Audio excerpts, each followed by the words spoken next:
people, I should say, people identify with suffering because people people will build their identity around the habits and behaviors that make them suffer. So, for example, people will say, I'm a smoking weed ass person. When in reality, you didn't come out of your mother's vagina smoking weed. You came out as a baby.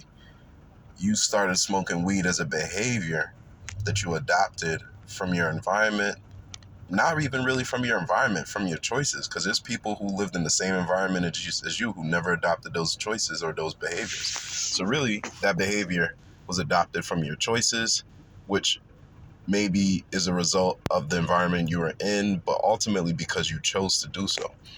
And so what we have to do if we want to let God's light, let the highest self's light shine through us is we need to clean our ego and remove it really.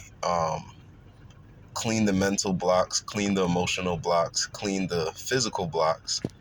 And I mean, I guess I'll give you some examples of all of the following. Physical blocks will just be like, your physical health. If you're not in shape as much as possible, which most of us aren't, get into shape.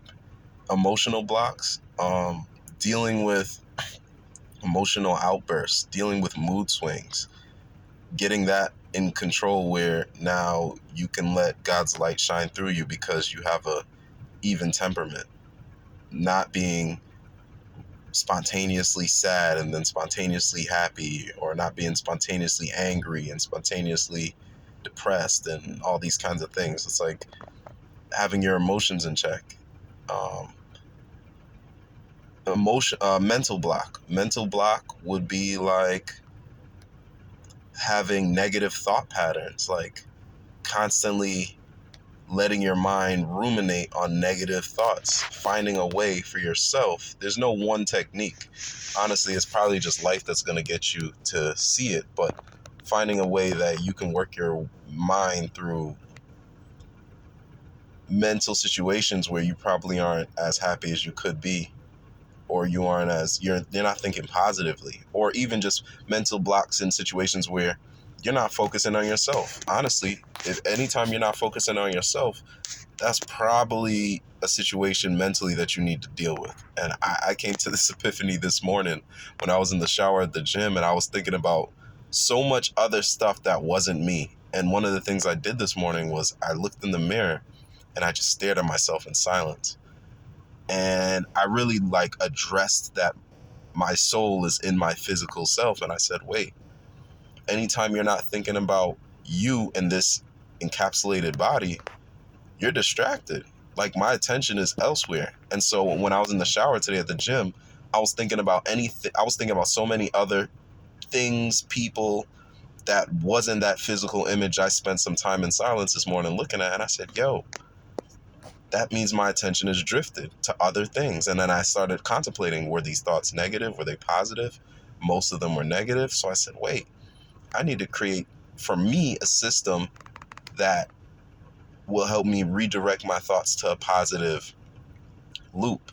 And because I've been learning programming, I use a programming analogy within Python to help me perceive it. But ultimately, I could share that technique, but it's probably going to be meaningless, even if you do know how to program, because what it is you just have to go through life. You just got to go through life and figure out what is going to help you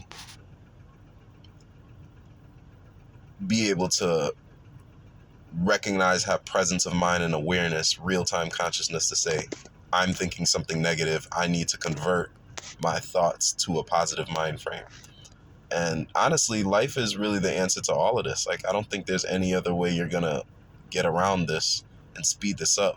And so really the quickest way, and I think I have another video about this, I'll probably link it, accepting where you're at is really the fastest way to getting to where you want to be. Because if you don't accept where you're at, you're not going to get to where you want to be. And accepting where you're at creates resistance, or not accepting rather. So accepting where you're at releases the resistance and allows energy to flow. And so that's the quickest way to get there. And yeah, so I notice people identify with their suffering because they built their whole ego and mind and their identity around the traits and habits and behaviors that they do that don't even help them. And if you want to be your highest self, you have to release those behaviors on all those levels: mental, emotional, spiritual, physical. So, you know, that's what I would say to pay attention to. And as you do that more and more, and the thing is, you'll never completely overcome it. There's no finish line. It's just becoming comfortable with the fact that you'll be doing this until you die. It'll just be less clutter.